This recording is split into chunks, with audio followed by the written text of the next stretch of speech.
जो भी है लोकिज्म में एकदम है। Hi everyone, welcome back to my channel. कैसे हो तुम सब? आई होप कि सब ठीक होंगे। तो आज हम रिएक्शन करने वाले हैं लोकिज्म पे बहुत ही टाइम के बाद।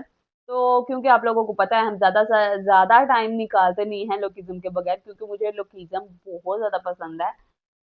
पर्सनली जो उसके अंदर कैरेक्टर्स हैं मुझे वो एक रियल फील आती है, एक अलग ही स्वैग आता है, पता नहीं क्यों। लेकिन आज हम उस पर रिएक्शन करने वाले हैं। बहुत ही ज्यादा रिक्वेस्टेड वीडियो है, बहुत ज्यादा कमेंट्स आ चुके हैं ईओएस डैनियल पे रिएक्शन करो। तो ये बहुत मजे की वीडियोस हैं, तो टाइम वेस्ट नहीं करते, वीडियो को स्टार्ट करते हैं। अगर चैनल पर नहीं हो तो जल्द से चैनल को सब्सक्राइब कर लो, लाइक कर लो और कमेंट्स करना मत भूलिएगा। Let's start this video.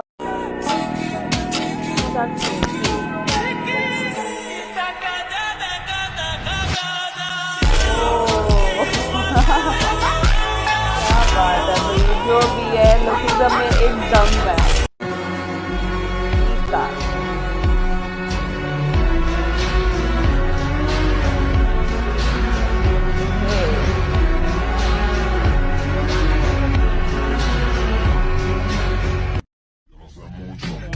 Normally. Allá en el fondo, en mí adentro, algo me dice que yo estoy en lo correcto, que mi estrés no requiere de tu texto. Yo tengo puesto Oh my God. पता है क्योंकि मैं इसकी बहुत मांगा को read भी कर साला ये कौन है? वो डैनियल पार्क है, वो अलाइट का लीडर है, चैंगसू के चमचे कहते हैं। तो क्या हुआ? क्या अलाइट को इतनी बड़ी तोप है? अरे जो भी हो, चाकू मारो साले को और साइड करो इसे। नहीं, उसे हल्के में मत लेना। तुम्हें पता है ना, एंचॉन को हाल ही में यूनाइट करा गया है और वो आधा काम इसी ने करा था। डार्क क्रोकोडाइल सोसाइटी के जो बंदे जिंदा बच गए थे, उन्होंने बताया पेचॉन जो वो चाइना के 7 कॉन्टिनेंटल स्टार्स में से एक है। सही मायनों में देखा जाए तो वो इससे हार गया था।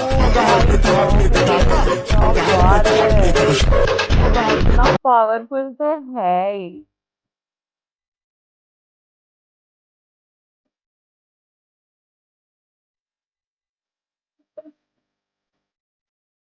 अगर कर देने वाला ही सेक्शन है, फिर हम लोग पंगा नहीं ले सकते।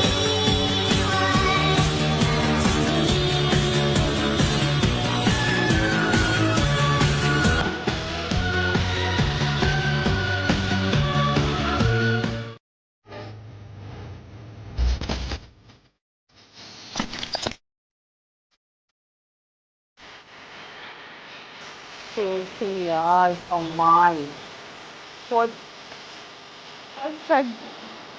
सकता है ये इसका फीवर।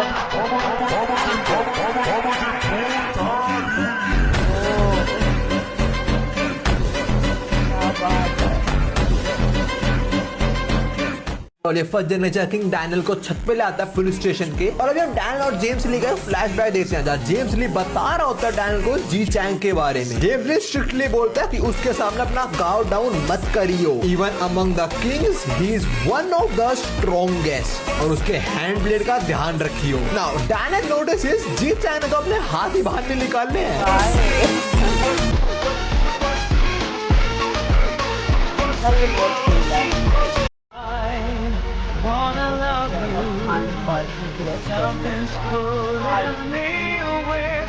जब ये हुआ था ना स्टार्ट,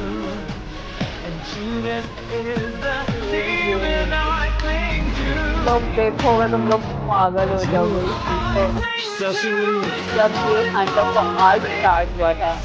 पहले लोकिज्म के फैंस को लग रहा था कि ओजी डैनियल को कौन बचाएगा, लेकिन चैप्टर 607 का लास्ट पैनल देखकर अब ऐसा लग रहा है कि किते किम को बिग डैनियल से कौन बचाएगा।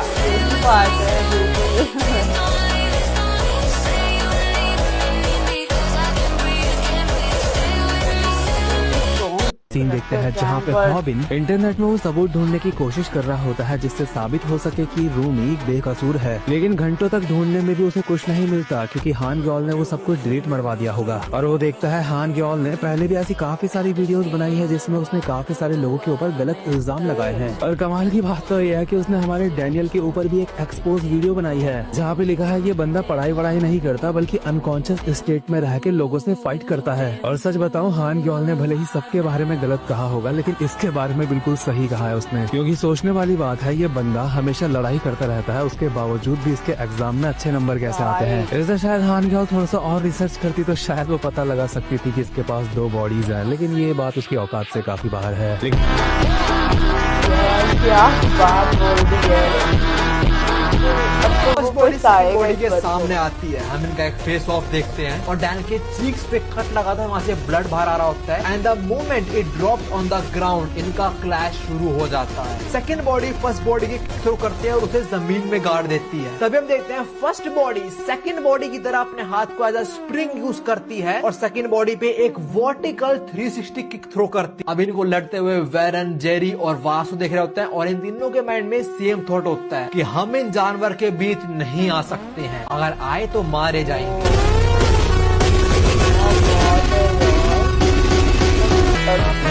लुकेइज्म का सबसे खतरनाक यूआई यूजर आखिर डैनियल ही क्यों है? सबको लगता है यूआई की वजह से डैनियल इतना स्ट्रॉन्ग है, लेकिन असली वजह यूआई नहीं, उसकी कॉपी एबिलिटी है। गन हो या बाकी यूआई यूजर्स, उनका यूआई सिर्फ उनकी मौजूदा स्किल्स को परफेक्ट तरीके से इस्तेमाल करता है। वो नई टेक्निक्स नहीं सीखते, लेकिन डैनियल के साथ पूरा गेम बदल जाता है, क्योंकि यूआई मोड में डैनियल सिर्फ ओपोनेंट की फाइटिंग स्टाइल कॉपी नहीं करता, वो फाइट के दौरान ही उसे एनालाइज, मास्टर और काउंटर भी कर देता है। मतलब अगर कोई फाइटर डैनियल के साथ लंबी फाइट लड़ता है तो जीतने के चांसेस कम नहीं खत्म होने लगते हैं। शायद आज लुकाइज्म का सबसे स्ट्रॉन्ग फाइटर डैनियल पार्क ही होता है।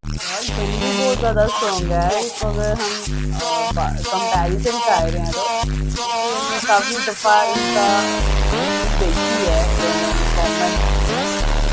फाइट में हार नहीं जेम्स करते। ली डैनियल से कहता है, मुझे लगा था कि तू मेरी कामयाबी का जरिया बनेगा, लेकिन देख तेरे किए धरे ने अब हमें कहां ला खड़ा किया है। मिस्टर डैनियल पार्क, अब तो तू समझ ही गया होगा कि तू ऐसे शरीर का इस्तेमाल करके मुझे कभी नहीं हरा सकता जिसमें खुद का कोई बात ही ना हो।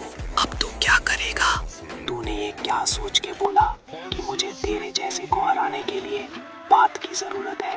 भाई जल्द सोच ली तूने।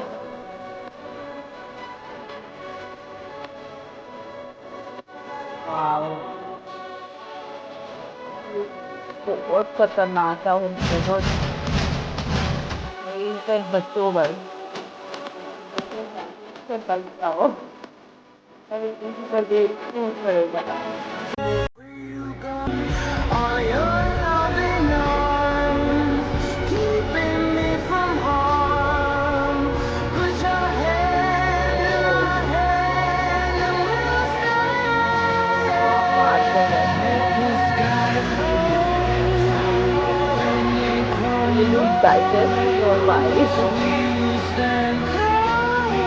और जैसे ही हीटेड डैनियल के एक फाइनल मूव का मारने वाला होता है, डैनियल को साफ यही महसूस होता है कि वो बिना कुछ करे ऐसे ही निपट जाएगा। एक तरीके से वो खुद से सवाल पूछ रहा होता है, क्या वो कुछ नहीं कर पाएगा? लेकिन फिर वो होता है जो बहुत ज्यादा मिस्टीरियस है लुकिज्म में। डैनियल को अपने अंदर की डार्कनेस में वो बंदा दिखाई देता है जो उसे पहले भी दिखा था, और वो डैनियल को कहता है, डैनियल पार्क, हार मत मान, उसे चबा के निकल जा, आगे बढ़ने की यही दीवार तेरा रास्ता रोके खड़ी है। इस बंदे से ये सुनते ही डैनियल को गीटे के फेस में एक वीक पॉइंट नजर आने लगता है, और डैनियल को क्या नजर आ रहा है शायद गीटे को इसका अंदाजा हो चुका है। इतने में ही डैनियल गीटे के फेस में अब तक का सबसे ज्यादा खतरनाक पंच बजा देता है, और डैनियल कहता है, अब इसका स्वाद काफी ज्यादा अच्छा होगा।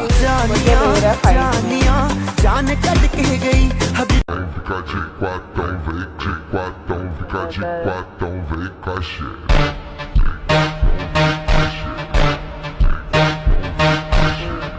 लुकिज्म का सबसे बड़ा टर्निंग पॉइंट एक ही था, डेनियल पार्क की सेकंड बॉडी। अब सोचो अगर डेनियल पार्क को वो बॉडी कभी मिली ही ना होती। स्टार्टिंग चैप्टर्स में डेनियल वीक था, बुलिड था और सबसे इम्पोर्टेंट इग्नोर्ड था। सेकंड बॉडी ने उसे सिर्फ स्ट्रेंथ नहीं दी, उसे एक्सेस दिया, access to power, gangs, workers और जेन सिस्टम में एंट्री। अगर सेकंड बॉडी नहीं होती तो डेनियल वही रह जाता जहाँ जेक और जोहान की अर्लियर वर्जन था, स्ट्रॉन्गेस्ट पोटेंशियल पर बिना प्रोटेक्शन के। डेनियल का बिगेस्ट एडवांटेज कभी पावर नहीं था, उसका देखने का नजरिया था। सेकंड बॉडी के थ्रू उसने देखा कि सिस्टम कैसे काम करता है, कौन ऊपर है, कौन नीचे है और कौन स्टीयरिंग खींच रहा है। अगर ये बॉडी नहीं होती तो वो डेनियल सिर्फ एक इंटेलिजेंट फाइटर होता, ना कि कभी लीडर बनता। मेरा ओपिनियन ये है कि लुकिज्म का रियल मैसेज यही है, सेकंड बॉडी ने डेनियल को स्ट्रॉन्गेस्ट नहीं बनाया, उसने उसको रेलिवेंट बनाया। और अगर वो बॉडी नहीं होती तो लुकिज्म की स्टोरी स्कूल फाइट से कभी आगे बढ़ती ही नहीं। इसलिए एंड गेम्स में डेनियल इंपॉर्टेंट इसलिए है क्योंकि उसने दोनों साइड देखी है, पावरलेस और पावरफुल, और बिना सेकंड बॉडी के ये बैलेंस कभी एग्जिस्ट ही नहीं करता।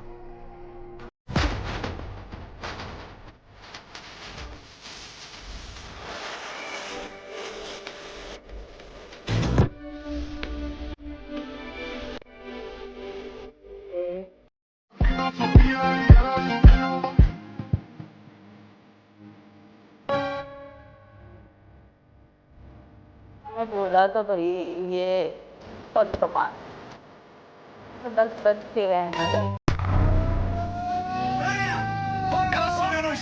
जबरदस्त।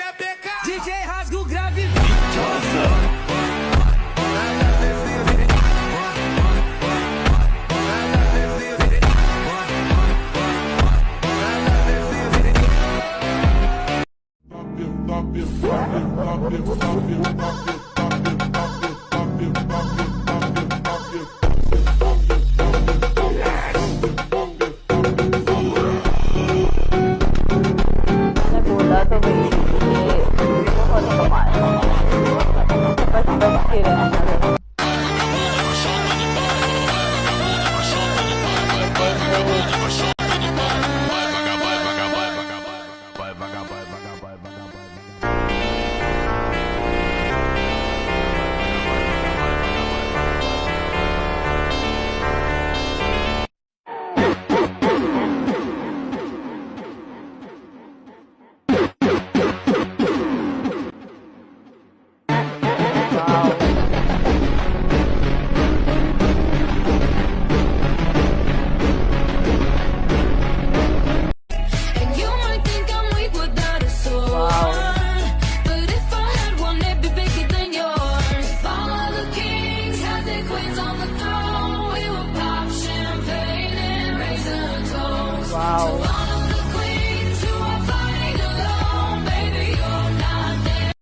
Did you forget who guys ये थी आज की वीडियोस एंड आई होप कि आप लोगों को बहुत ज़्यादा पसंद आई होंगी।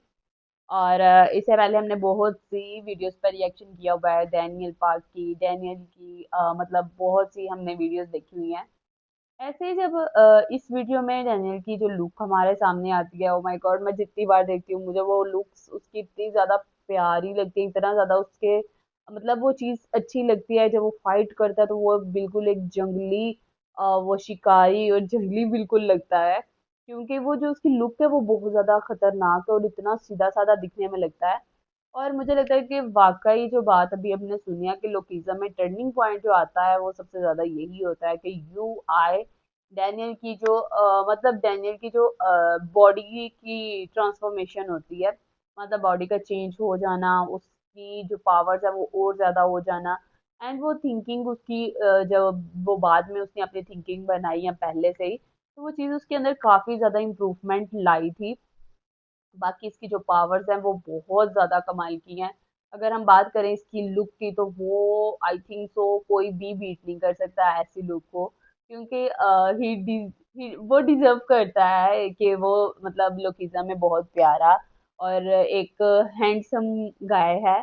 तो बहुत ज़्यादा ज़बरदस्त वीडियो थी एंड उसका फाइटिंग सीन्स बहुत ज़्यादा मज़े के होते हैं और इनकी महंगा रीड करने का वाकई में बहुत ज़्यादा मज़ा आता है और मैंने लिटरली स्टार्ट कर दिया है। मुझे इनकी बुक्स रीड करने का क्रेज़ हो रहा है, यहाँ तक कि मैं बस ढूँढ रही हूँ कि कहीं से भी मुझे वो बुक्स मतलब हैंड टू हैंड मिल जाएँ ताकि मैं वो रीड कर सकूँ, खुद से पेजेस टर्न कर कर के उनकी महँगा रीड कर सकूँ।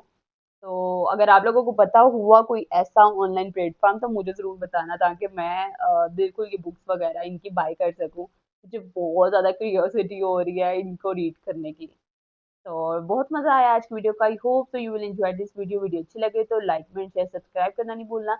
मिलते हैं किसी नेक्स्ट वीडियो में अच्छे से रिएक्शन वीडियो के साथ। तब तक के लिए अपना भी ख्याल रखिएगा और अपने अपनों का भी ख्याल रखिएगा। सो बाय।